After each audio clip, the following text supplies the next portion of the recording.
अक्रूर जी विदुर भीष्म से मिलकर श्री कृष्ण का संदेश सुनाते हैं। दोनों ही उनके प्रति अपनी श्रद्धा को प्रकट करते हैं। इसके बाद अक्रूर जी माता कुंती से मिलने जाते हैं। फिर अक्रूर जी पांडवों की माता कुंती से मिलने जाते हैं।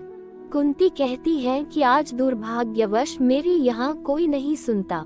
यह विधवा विवश है। मेरे बालक उनकी आंखों में खटकने लगे हैं।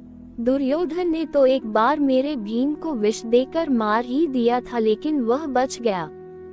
बस विदुर भैया ही है जो मेरी सहायता करते हैं। मथुरा में तो मेरी चिंता करने वाला कोई नहीं है। तब अक्रूर जी कहते हैं, ऐसा नहीं है, कृष्ण आपकी चिंता करते हैं।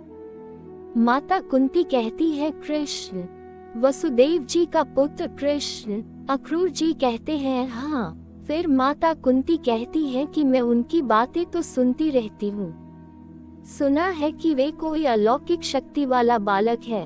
अक्रूर जी कहते हैं, अलौकिक शक्ति वाला बालक नहीं, वे तो स्वयं सर्वशक्तिमान भगवान हैं। फिर अक्रूर जी उन्हें अपनी यमुना वाली घटना का अनुभव बताते हैं।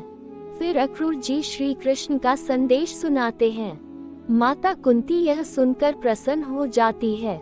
बाद में अक्रूर जी महाराज धृतराष्ट्र से मिलते हैं। धृतराष्ट्र कहते हैं कि हमारा फर्ज है कि हम आपकी सहायता करें, लेकिन हमारा राज्य भी संकट में है, क्योंकि राजकुमार छोटे हैं और अंधा राजा समझकर हमारे शत्रु भी हम पर आक्रमण करने की इच्छ लिए बैठे हैं। हम पर भी किसी भी समय आक्रमण हो सकता है, इसलिए हम आपकी सहायता नहीं कर सकते हैं। हाँ, हम भगवान से प्रार्थना अवश्य करेंगे कि वे महाराज उग्रसेन की सहायता अवश्य करें। अक्रूर जी कहते हैं कि आपकी इस सद्भावना के लिए धन्यवाद, क्योंकि जब भगवान ही उनकी सहायता करेंगे तो फिर उन्हें किसी दूसरे की सहायता की आवश्यकता ही कहाँ होगी।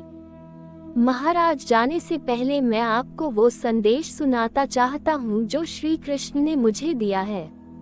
धृतराष्ट्र कहते हैं, मेरे अहोभाग्य।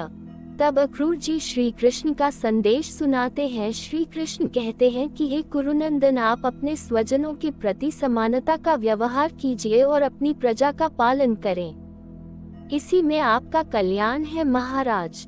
लेकिन धृतराष्ट्र जाते जाते अक्रूर जी से कहते हैं कि जो कुछ हो रहा है उन्हीं की इच्छा से हो रहा है, तो फिर वे मनुष्य पर दोष क्यों लगाते हैं। अक्रूर जी श्री कृष्ण का संदेश सुनाकर चले जाते हैं। अक्रूर जी आकर श्री कृष्ण को सभी तरह के समाचार सुनाते हैं। श्री कृष्ण कहते हैं, देखिए अक्रूर जी, मनुष्य का अहंकार कितना प्रबल होता है कि यदि स्वयं भगवान भी उसे उपदेश दे तो उस पर कोई असर नहीं होता है। फिर श्री कृष्ण विदुर और कुंती के बारे में जानते हैं। अक्रूर जी कहते हैं, विदुर तो आपके परम भक्त हैं, वे आपसे मिलने के लिए बड़े उतावले हैं। श्री कृष्ण कहते हैं, हम उनसे भी अधिक उतावले हैं अक्रूर जी, अपने धर्मराज के दर्शन के लिए। अक्रूर जी चौंक कर पूछते हैं, धर्मराज? कृष्ण कहते हैं, हाँ, वे धर्मराज के ही अवतार हैं, जिन्हें महर्षि मांडव के श्राप के कारण इस धरती पर मनुष्य योनि धारण करना पड़ी है। फिर श्री कृष्ण महर्षि मांडव ऋषि की कथा सुनाते हैं और बताते हैं कि किस तरह श्राप लगा। जय श्री कृष्ण।